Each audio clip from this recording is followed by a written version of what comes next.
Fordi der er mange af jer, der har spurgt, hvad er processen, og hvad er det egentlig, I gør? Og det vil jeg lige sådan prøve at tage igennem her. Der er aldrig nogen seancer, der er det samme. Lige nu er det kun mig. Anders han har ikke lige nu. Det for eksempel kunne være, det er, nu har jeg lige fået en idé. Det er på nogle akkorder, der kører.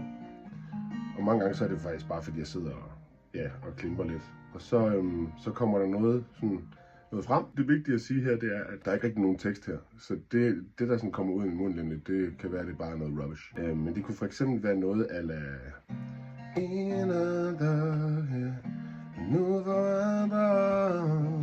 forandrer moden jeg. Det er for eksempel en rundgang, og om det er omkvæd eller vers, det ved jeg ikke helt nu. Men det der så sker, det er, at så kan jeg for eksempel finde på at tage fat i ham her. Så kommer der for eksempel ind i sådan noget her.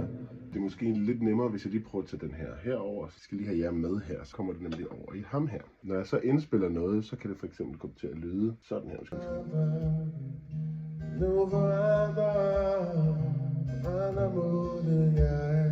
Så er vi ligesom i gang, og så kommer der selvfølgelig alt det her med tekst, og det er så her, hvor vi begynder at mærke, okay, Anders, hvad er det, du føler, hvis du tænker på, ingen andre kan nu forandre, hvem jeg er. Nu er det jo bare lige noget, der lige sådan kommer ind. Det kan godt være, det slet ikke er det kommer til at handle om. Så ved I det. Hvis I har spørgsmål eller lignende, eller idéer, så kast dem endelig vores vej. Det vil vi elske. Tak fordi I lytter med.